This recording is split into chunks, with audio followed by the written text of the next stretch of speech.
document question is loaded there.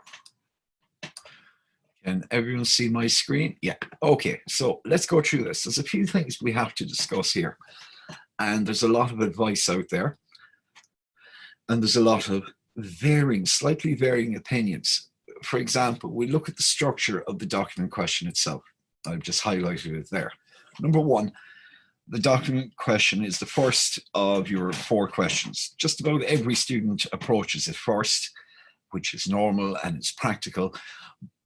But this is where the variance comes in.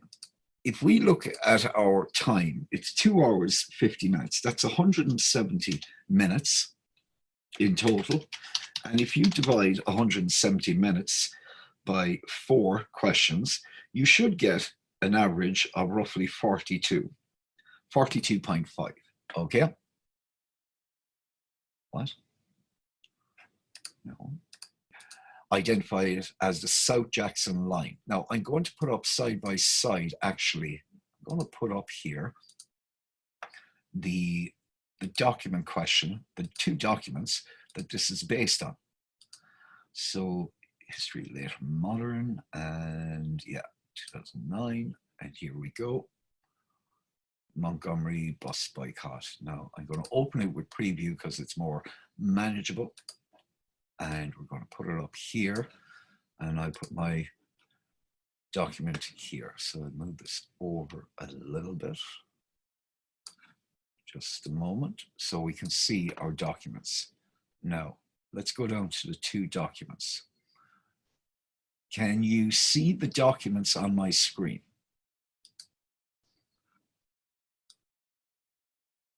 Yes. Okay. So here we could say, and the South Jackson line, which runs past our house.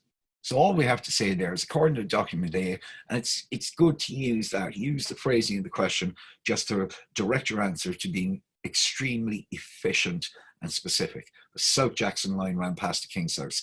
I always like the idea of putting the South Jackson line into, because it's the object of the sentence, and putting it into quotation if it exists as a quote inside the document. Now, according to document A, who usually travel on the first bus? According to document A, again, refer to the question, domestic workers. And we found it here. The first bus was usually filled with domestic workers going to their jobs. So I'm quoting it as a quote, and directly answering the question who traveled on the first bus. The domestic workers usually travel on the first bus. How does document B show that there was a large attendance at Hall Street? Document B, again, identify, and believe me, the amount of examiners who have picked up misspoken or misstated documents, people writing down A or B. So always look directly at the question and write document B states, and then go find the answer. That cars were strung out for 6 or 7 blocks in each direction. Now, there's a number of quotes in document B you could have used where he says, I could see Negroes by the dozens forming a file almost soldierly on the sidewalk. That's one piece of evidence that shows there was a large attendance. The reason I chose the second one, already, cars were strung out for 6 or 7 blocks in each direction. That has a larger connotation of volume, and that the area was entirely packed. And you could even use, in fact, the area around the church looked like Crampton Bowl at the Alabama State football game. Another piece of evidence that shows there was a large attendance. You need one, okay? You just need one. And again, forming it in the form of a quotation, okay? Now, in document B, what is the mood? So document B states that the mood of the people was almost religious, stating that, quote, silent people bundled in overcoats performing what appeared to be a ritual. Now, each of those answers fully relies on evidence from the 2 documents. Each of those answers directly answers the question. There is no need, and you are in fact wasting time by taking any more information or time from the documents. Is this new to you? Have you been, in your experience as a Leaving Cert student? It isn't necessary, but I would recommend it. It only takes a few seconds. And it shows that you're responding clearly and consciously to the question, and it's only a few words. And beware of making, in the stress of the situation, just making a simple flip or a simple slip, slip of the mind. And I like it because it's clearly directing the examiner to say, I am answering the question that is asked. Okay? It's not entirely necessary. I'd advise it though. And if you look at the length of my answers here, they're very short and they're very to the point. That should take about 8 minutes. Try to get it under 10 minutes, okay? So let's look at comparison. Now this is where things obviously get a bit complicated. So what link is shown between religion and protest in these documents? Refer to both documents in your answer. So now we're being asked to show some sort of a link between religion and protest, which, as we know, was a huge part of the success of the Montgomery bus boycott and the American civil rights movement in general, particularly when you were under the stewardship of Martin Luther King. Okay, so how do we answer this? We want to get 20 out of 20. Now, first thing first, both documents. I have corrected over the last few years in particular, I've corrected a lot of Leaving Cert students who have mishandled even the comparison question. There is two things you must do in comparison. In part A and B, you have to quote and refer to both documents explicitly. Now, I'm going to type that into the chat and I'm going to make sure you understand this, because I've come across this a number of times. Explicit means, and that's why I advised in part A, according to document A, according to document B, and so on, in your answer. You have to be extremely explicit here. Oh, right, sorry. So I'll type it in here, explicitly.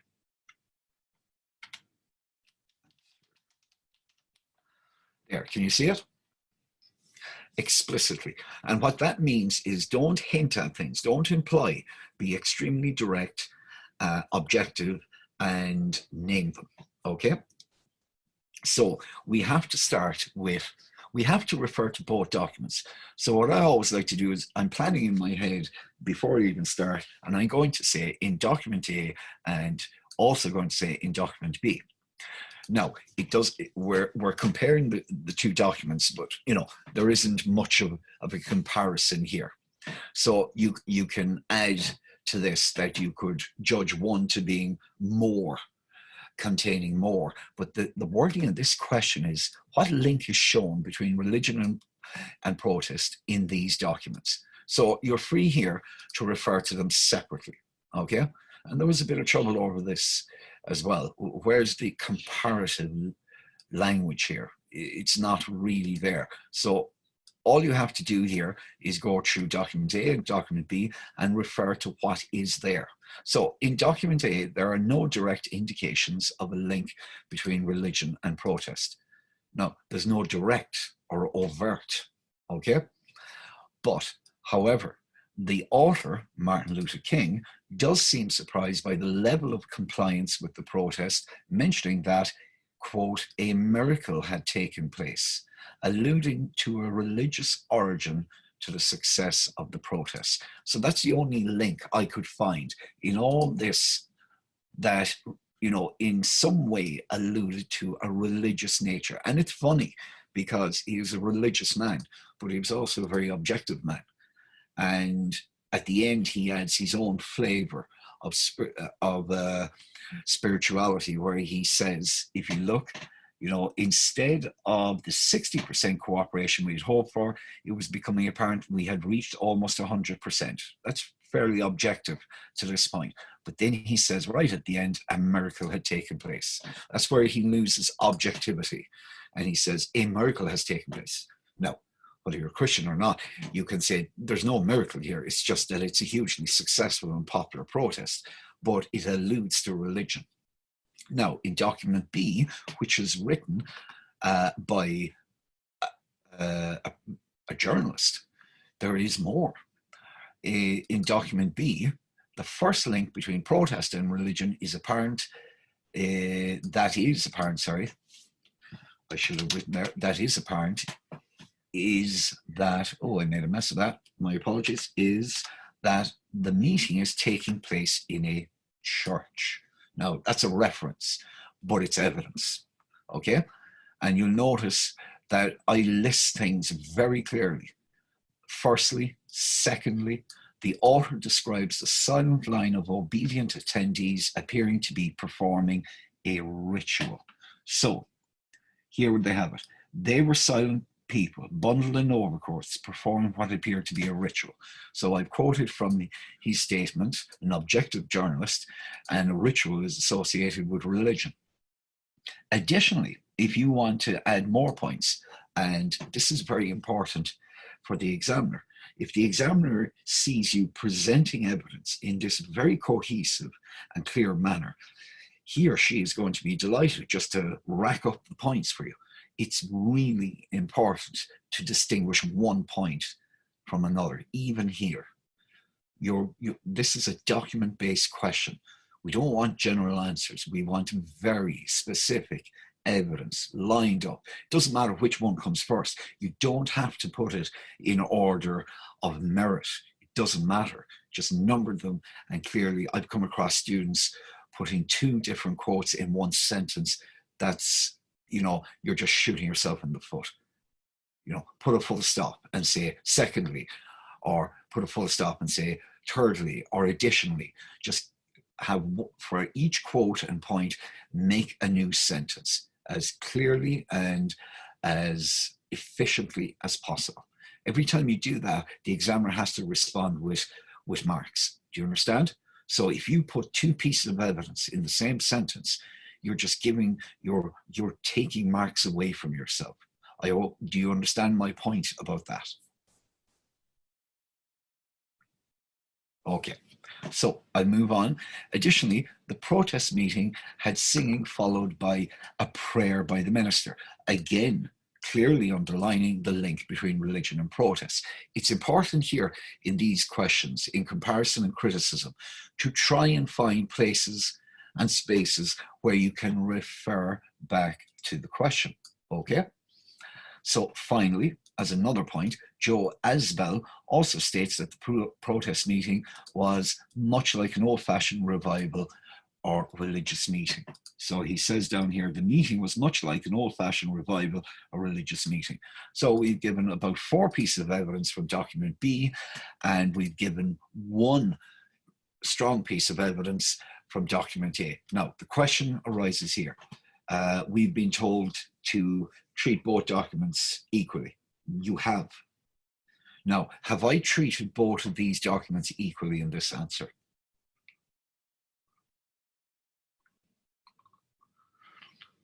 Does anyone, Saoirse, you were the first one I think there to answer that.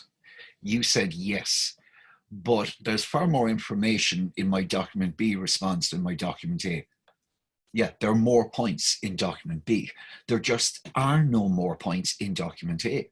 So it's important that if you come across a document where there's a dearth of information, in other words, a lack of supporting information, but broadly it does respond positively to the question, you need to talk around it, but only a little.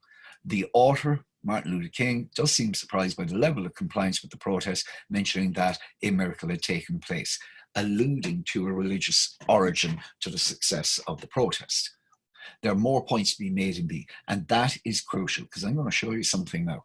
You can see my screen. Watch this. And where is it? Yeah, here it is. I just took something out of there. In the actual, what's its name? Marking scheme for 2009, we're going to see it here. Can you see this? Part A. There's part A. And all we have here is this. Now, I wrote my answer before opening this, and as far as the chief examiner is concerned, this is the only piece of information that refers to document A. So you're in the clear. Now, could you have said that the speaker was a preacher? Yes, you could. However, the author does seem surprised. Yes, I forgot that. Good point, Owen. Well done. So we'll just add there, MLK is a Christian preacher.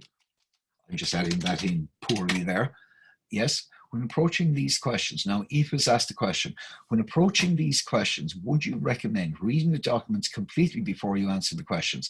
I would recommend that you use it's a good question, that you use the comprehension part to scan through the documents. And then just before you start comparison, you need to read each document clearly.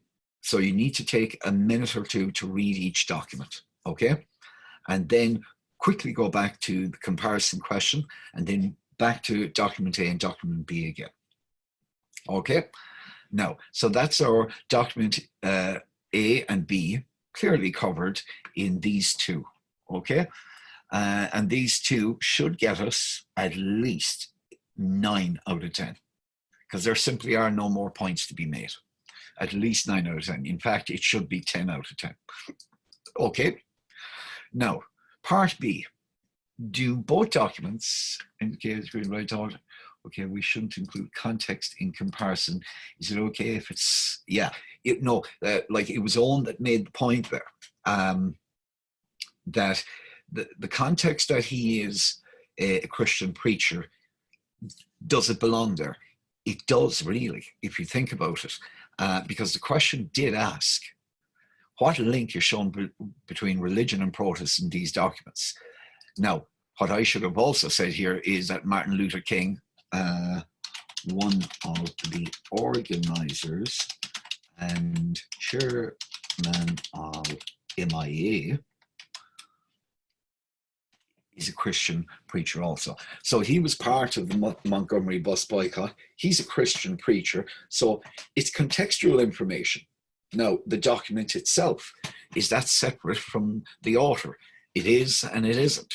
You know, in a sense, his writing of the document is showing, and his involvement and his central involvement in the bus boycott shows that there is a link between religious thought and religious preaching and the actual protest itself.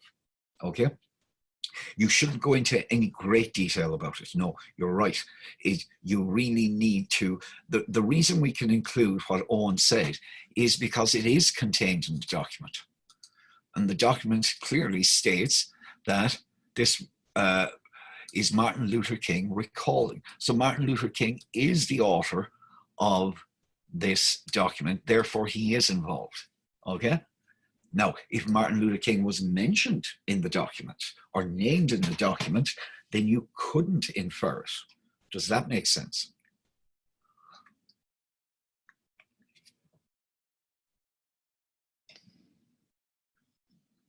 Okay. Now, part B. Do both documents suggest that the discipline of the protest has been in doubt? Refer to both documents in your answer. So now, this is where we get really disciplined and we get quick and efficient. Okay, so straight away, they have asked me an overt, explicit question here. Okay, here they just said what link is shown, and you take the two separately. Now, this is a more comparative question, and it says, do both documents suggest? So it's what we call a closed question. Your answer is yes or no.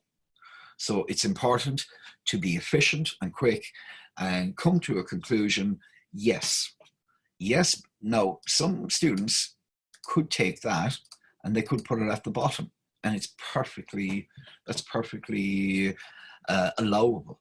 You should have a statement somewhere that responds explicitly to this question. So what I've said is yes, both documents do suggest that the discipline of the protesters had been in doubt, and I added my own understanding of the context, albeit in different ways. So straight away, I'm identifying to the examiner that yes, both documents respond clearly to, both documents do suggest that the discipline of the protesters had been in doubt, but I'm adding a caveat, which is, a conditioning of the answer. And the caveat is that they suggest it in different ways. Okay? Now, right. So we go straight to document A, and we're looking for the idea that the protesters' discipline had been in doubt. So in document A, there is evidence that the discipline of the protesters had been in doubt beforehand. Martin Luther King, there, now I've individualized it down to each document, and I've said it again, where just to restate the question, Martin Luther King states that they had hoped for 60% cooperation, quote, but it became, quote, apparent that we had reached 100%. It is clear that the level of support was unforeseen even by the chief organizers. Now, that's where I'm taking Martin Luther King and putting him into the context of the question. At the end of each question, no, there isn't. As long as Niamh is asking the question here, is it necessary to have a small conclusion at the end of each question? In the comparison and the criticism, my advice is no, don't be going off in little, conclusions and things like that. Look what I've done here with the start of my answer to 2B. I've taken a position and I've stated clear. So I've answered the question. So the question has been answered, and I could stop there. The problem is I get 2 out of 10, maybe. Okay, so how do I get 10 out of 10? Well, 10 out of 10 is by reference to both documents and explaining it as best as I can. Okay, so once I've answered the question, and once I've given supporting evidence from document A and supporting evidence from document B, there is no need to write anymore. Now, if you don't write, you can see the one I've highlighted at the start. If you don't write that at the start, I would recommend definitely, you've got to answer an explicit question requires an explicit response.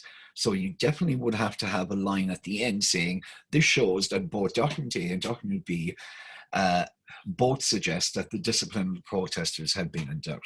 Okay? So when you say a conclusion, if you don't start with an explicit response, you should definitely have an explicit response at the end, but it should be one line. Don't waste any more time. Everything is about efficiency here. No rambling whatsoever.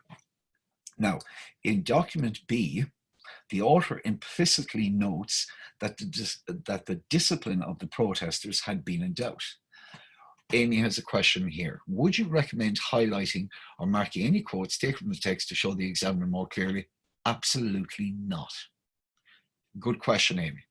I've corrected Leaving Cert papers where people have got out the pink highlighter and the yellow highlighter and the rainbow highlighter. Don't waste your time.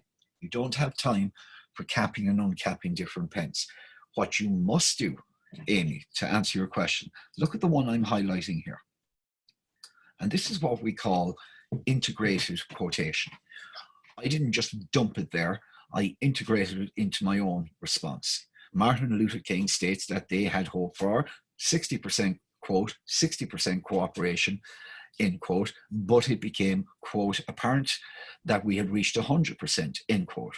Therefore, it is clear that the level of support was unforeseen even by the chief organizers. How long should A and B? There's no such thing as a physical length, okay? A and B must have, both of them must have evidence and treatment of both documents in both answers. Does that make sense? I've seen people answer, when I started doing this course back in, and I started teaching history before this new course came in. And in our first year of doing this, I had the kids hammering out half-page answers to all this. It's not entirely necessary.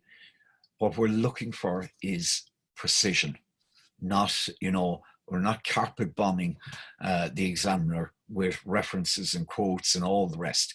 But, if you look here, and look at length, the first link. I have the first link between protest and religion. Then I have secondly, the author describes. And then additionally, the protest meeting had singing. And then finally, Joe Asbel. So that's a fair amount of length. That's definitely going to get you 5 out of 5 straight away. And because this is the only piece of evidence from document A, then it has to get 5 as well. So there is no required length. What we need is required information, and how you present it is important. You know, it's important in that it should be precise and clear. And the best way to do that, I find, is when the examiner, and believe me, when you're correcting that many leaving cert papers in the middle of July, this is the kind of writing you want to see. If the examiner has to go digging and looking and arguing with himself or herself, is this another point, or is this the same point?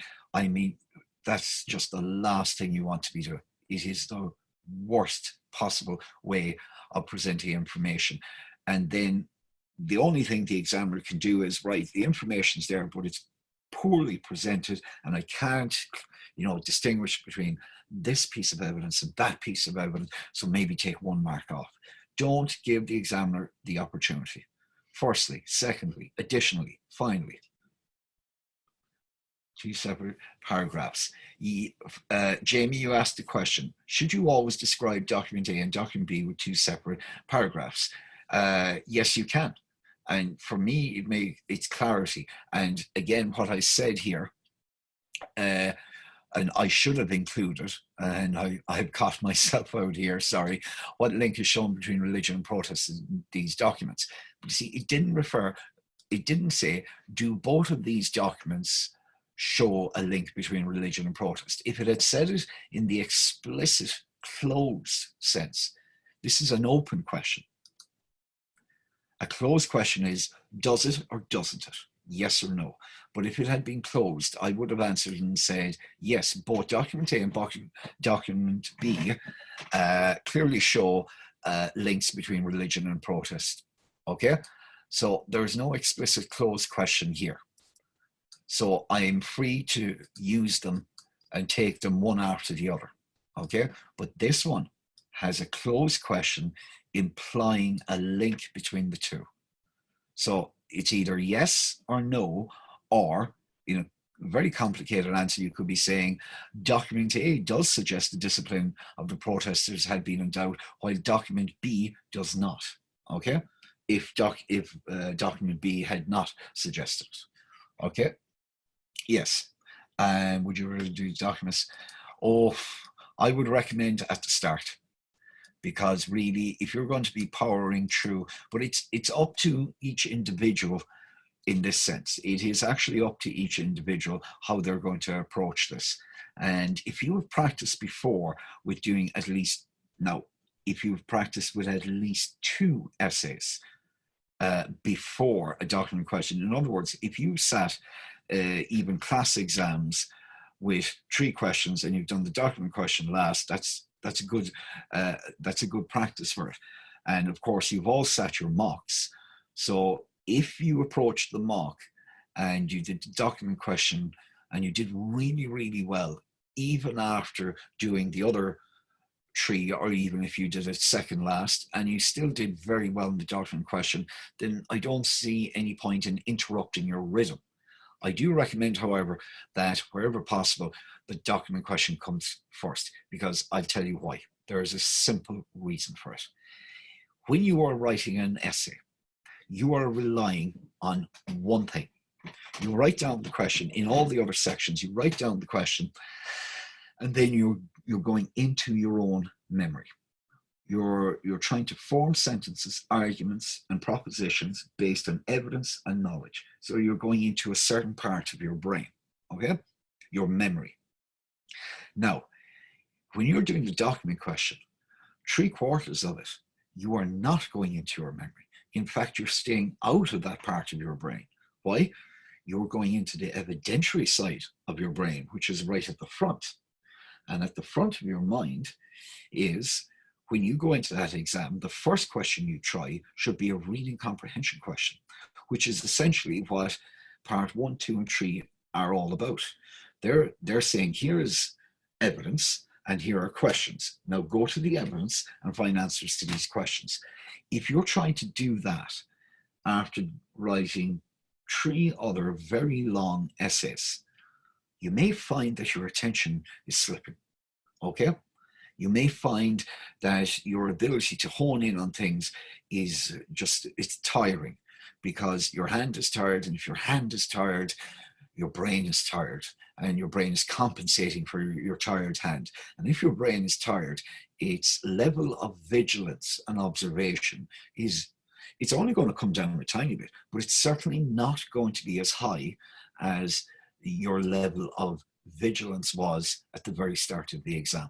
So to answer your question, I recommend going at the document question first, because you're completely fresh. You're wired up like you're like a tight spring. So and whenever we're stressed and we're under pressure and we're in the moment, if you're rested and you're calm, your level of vigilance, the ability to see things, and that's what you're having to do that is different to the other essays. You're having to see clues and evidence in something that's written in front of you.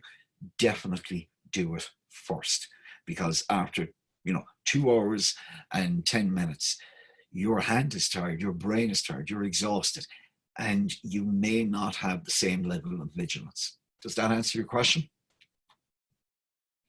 Brona? Okay, so yes, I'm only doing Montgomery today.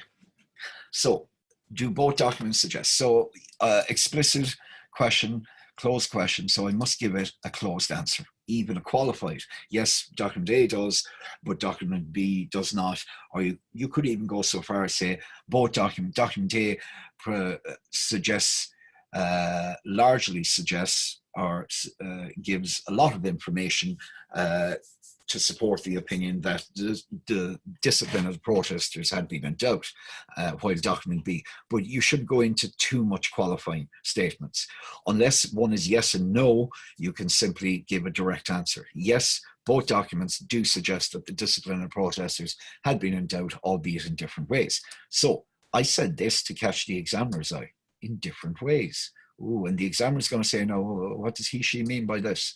So in document A, there is evidence that the discipline of the protesters had been in doubt beforehand, 60% cooperation. It became apparent that we had reached 100%. It is clear that the level of support was unforeseen even by the chief organisers. Now, in document B, the author implicitly notes that the discipline of the protesters had been in doubt when he states that there was an emotionalism that the ministers on the platform recognized could get out of control. This is where we're going for the H1 now. Now, read that sentence again. In document B, the author implicitly notes that the discipline of the protesters, so my evidence for document A was explicit, but now in document B, I'm talking about implicit. It's implied, it's hinted at, but it's hinted at very strongly. There was an emotionalism that the ministers on the platform recognized could get out of control. So here it is. At several points, there was an emotionalism that the ministers on the platform recognized could get out of control. And the question we're dealing with is, do both documents suggest that the discipline of the protesters had been in doubt?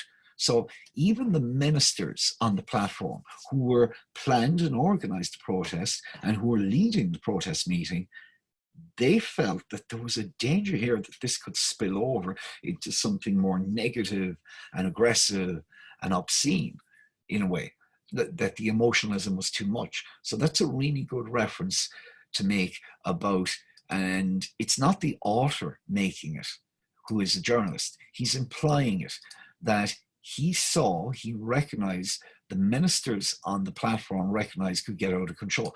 The ministers on the platform did not run up to that reporter and say, geez, Joe, this could get out of control. They didn't say that. He observed it.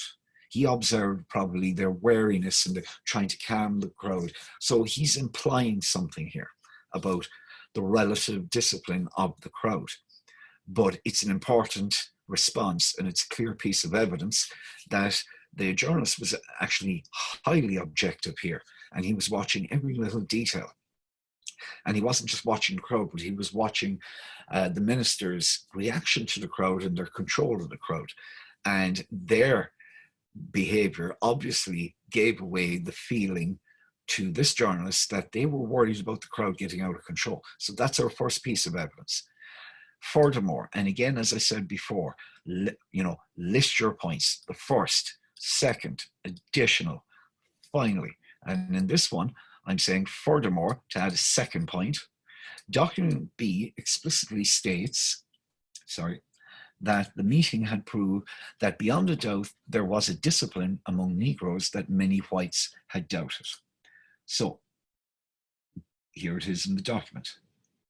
So that's a very explicit piece of evidence by the author, who is very objective, and we're going to see this in criticism now, uses very objective language. In other words, he's clearly being a journalist. He's reporting what he sees, but he is so well trained and he knows his job so well, he's not using any subjective points or observations whatsoever. But he is putting in the context of generally how African Americans and white Americans viewed each other and themselves. Okay, explicit, good question. So what does explicit means? The best way to answer that is if somebody says to you, what kind of pens do you have in your pencil case? Now, you could have a vague answer and say, oh, there's lots of pens in my pencil case. A very explicit answer to the question of what kind of pens do you have in your pencil case? Well, I have 4 pens. 2 of them are multi-pens. One is a red pen only, and the 4th one is a black pen. It's quite old, but it is a beautiful end to it. It's where you're giving extremely accurate and precise information in response to the question. Okay? So when you're being explicit, if I went downstairs right now and said to my wife, geez, the kitchen could do with cleaning, that's not explicit. Okay, but if I went downstairs and I said to my wife, could you do me a favor and clean all the kitchen because I don't have time to do it? That's an explicit request. Do you understand?